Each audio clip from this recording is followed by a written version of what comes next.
Iyak na po ako na iyak. Hindi ko na po mapigilan. Para na po kasi akong tinaningan nun.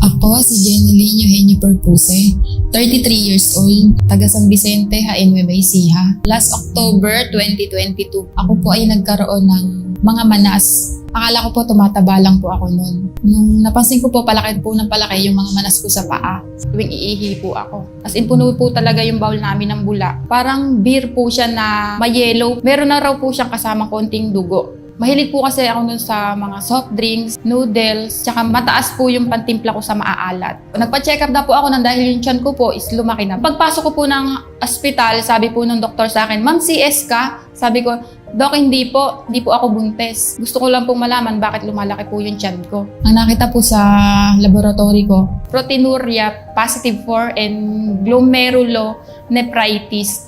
Yun po yung sakit sa bato. doon na nga po ako hinatulan po ng dialysis. 3 days po ako nun sa ospital. Nakaswero po ako nun tsaka naka-oxygen dahil nahihirapan na nga po akong huminga. May gamot po sila sa akin na pinainom. Sa isang araw po ang nabibili kong pong gamot is 400. A day po yun. Tapos nagpalabas po ako ng hospital dahil po yung hindi naman po nababago yung nararamdaman ko. Parang lumalala pa po ako. Lagi po ako nagpapalaboratory. Nag-increase po yung cholesterol ko. Nag-480 po siya.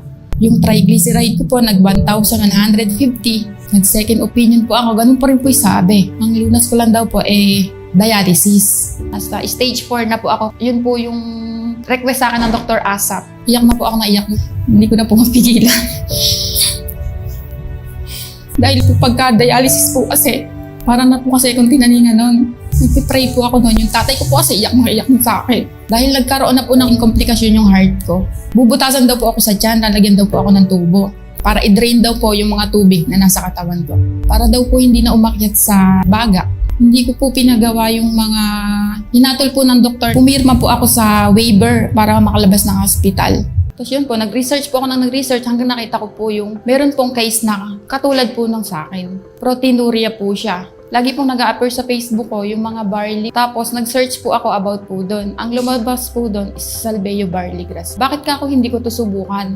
Wala namang mawawala. February 11, 2023, doon na po ako napa-order. Tapos po, yung isang trial pack po noon, ginawa ko lang siyang 3 days. Bali 12 ko po yung unang inom ko. Lagi po ako sa CR noon, nakulay black po talaga yung dinudumi ko po. Tapos, ihi po ako na ihi noon. Natakot po ako noon. Pero tinuloy ko rin po siya dahil nabasa ko nga po yung mga ibang nag-share na healing crisis po ang tawag doon. Nakadalawang trial pack na po ako noon. After mga ilang araw, huminto na po yung pagsakit ng ulo ko, pagkahilo ko po, tsaka yung madalas na pag-ihi. Kaya doon ko po napansin, 1 week po, nagtitimbang po ako, unti-unti pong gumagaan. Unti-unti pong humuhupa yung manas ko sa mga paa. Hanggang sa tiyan ko po, lumiliit na rin. Halos sa 2 months ko po na pag-inom na to, bumalik na po sa dati yung katawan ko. Nag-clear na rin po yung mga manas ko. Nagpa-laboratory po ulit ako. Doon ko po nalaman na yung proteinuria ko po is bumaba na, nag-start na po siya sa trace na lang. Tapos, nung May po ulit, nagpa-laboratory po ulit ako. Good news mo, dahil negative po lahat ng result ko. Nagulat po siya. Bakit nag-stop yung proteinuria mo? Pero hindi ka naman nakapagpa-kidney biopsy or nakapagpa-dialysis. Tapos po sabi ko, hinito ko na po yung mga gamot ko. Dahil po sa pag-inom ko ng Salbeo barley grass, nangiti lang po siya sa akin. Clear na raw po yung proteinuria, tsaka yung glomerulonephritis. Sobrang saya po ng nanay ko, ng tatay ko. Tapos yung anak ko po noon, lagi po niyang tinatanong, bakit ka nandiyan sa ospital? Kaya nung gumaling po ako, tuwan-tuwa po sila. Laking pasasalamat po nila sa Panginoon na pinakilala po nila sa akin si Salbeo barley grass. Na siyang nagpagaling sa akin, na ginawang instrumento ng Panginoon. Hindi na po ako na-dialysis at hindi na rin po ako nalagyan ng tubo. Kaya sobrang thankful po ako at pinadala po sa akin ito ng Panginoon para matulungan po ako.